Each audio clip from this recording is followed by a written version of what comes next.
Hello everybody, today we're going to cover one of the biggest mistakes you can do while learning or teaching self-defense. We have Robert, Federica. Hello guys.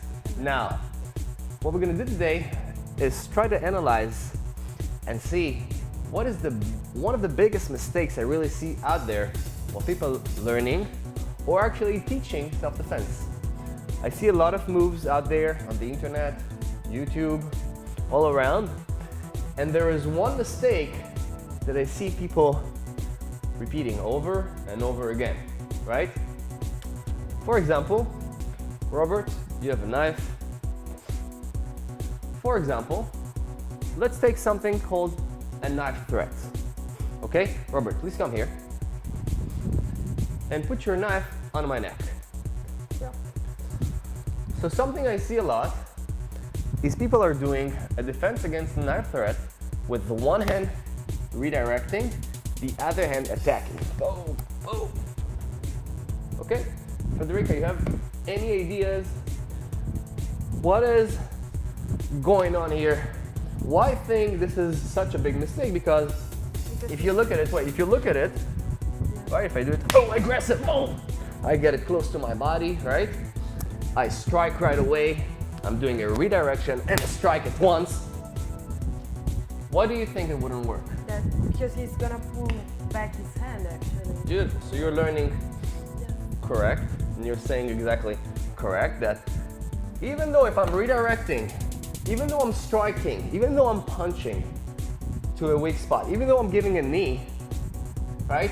I have to kind of predict what he's gonna do. What are you gonna do? Yeah, pull it. Oh, there you go. Don't give me discounts. If we want to handle a real-time situation, we really have to test those techniques and see if they are actually giving us results, right? So here, if I'm going to, redirect and strike, it doesn't matter how strong I am, how strong are my strikes. What are you going to do, Robert? Right? As we can see, the biggest mistake I see out there are a lot of fancy moves, a lot of people that really look professional, but they don't try to predict what is the other person's, what the attacker's move, how is he going to react, right? An aggressive attacker running towards me with a knife, whoa! The fact that I'm gonna go and kick his groin, even if I'm gonna move to the side a little bit, even if I'm gonna lean back, even if I'm going to kick and make precise kick to his groin, it doesn't really matter. We have to understand a kick to the groin, it's not gonna kill him right away. It's not gonna stop him right away. Okay, let's take some other examples. Gun, please.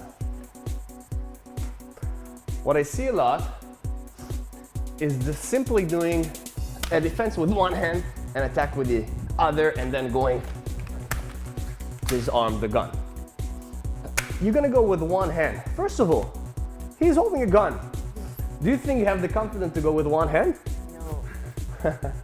Right? As I'm saying, we want to test out those techniques. And if we're teaching self-defense to someone, or if we're learning self-defense, sometimes it's actually better not to do anything than actually do a technique that is not useful and can put you in even a worse situation. So what we're gonna do is simply going with one hand and then adding the other.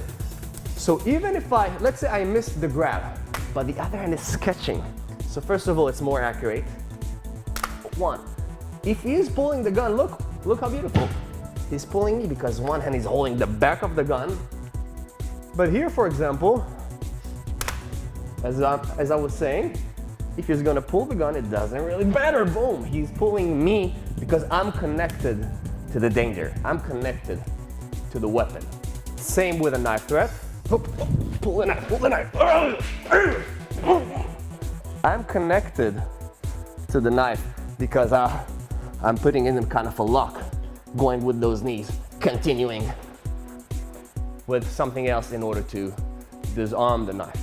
So to conclude, guys, the real big mistake there is out there, people trying to learn or people teaching self-defense, is not try to think a step forward. How is your attacker going to react after this first punch? How is your attacker going to react when you grab his gun, when you grab his knife, when you grab his hand? Try to analyze it, see, take a step forward, test out the technique with a stronger guy than you, and then you're gonna know, is this technique working, or is this technique can actually put you into more trouble? Thank you guys. Good job. Thank you. We'll see you guys next episode.